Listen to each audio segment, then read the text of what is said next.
Today, the most vicious enemy any of us attack with a razor-sharp blade might be a common vegetable. But there's no need to carry a 20-plus inch katana blade into the kitchen. Cutco Cutlery of Olean, New York, claims to create the sharpest kitchen knives in the world. It all starts with a steel alloy containing chromium. For the perfect balance of strength, edge retention, and corrosion resistance, the metal will undergo a high-tech heat treatment. We got the finest steel, but if we don't go through a proper heat treating process, we've wasted all our money. This will just show you here, this is not heat treated. So here's what we would have if we did not heat treat this blade. It would bend in your home, it would not hold an edge. In the first step of the brutal three-part heat treat process, a conveyor feeds newly stamped unsharpened blank blades to a furnace. Now we're going to put it in a deep freezer and freeze it to 120 degrees below zero for about 2 hours at temperature and pull it out. After these two steps, the cold steel blades are far from finished. What we would have now is a brittle part. And what you see here on the table is here's some parts that have been heat treated and frozen, but they're very brittle. If I put this in, you can see here that it broke very easily. To overcome this problem, another furnace warms the steel again. That will give us a tough part. Very much what we see right here in these knives that have been ground and finished, but you can see how they'll flex. Now that each blank has just the right steel consistency, it's time to grind their edges.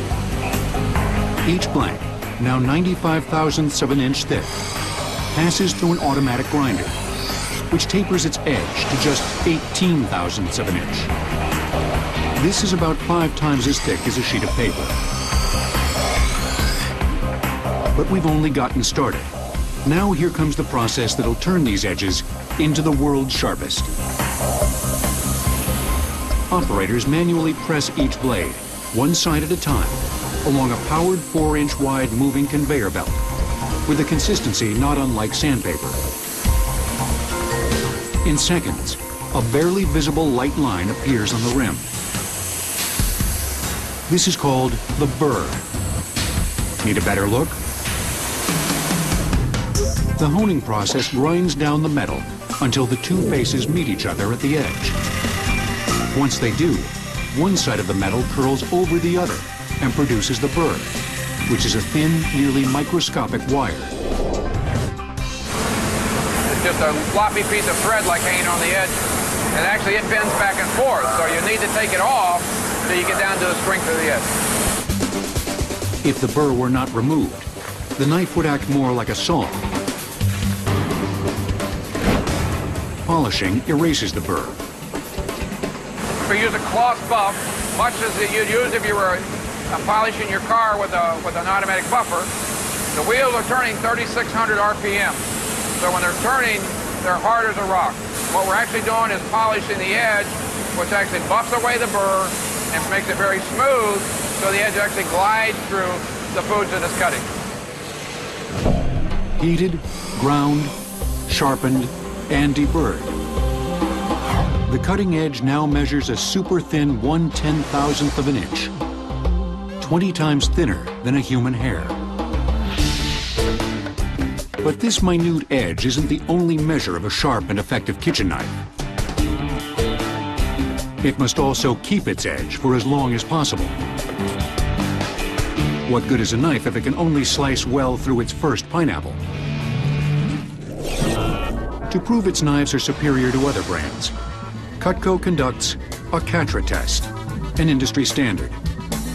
The test simulates wear on the blade by forcing it through thin cardboard strips filled with fine granules of sand.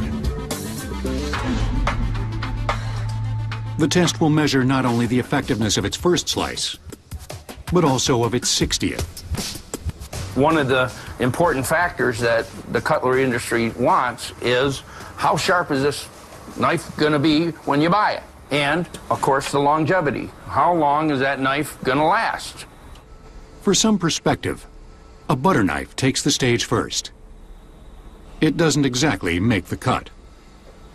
Actually, It's supposed to be doing some cutting through on the test media. About all it will do is probably cut butter. It's not going to get through maybe one of our test media after 60 times.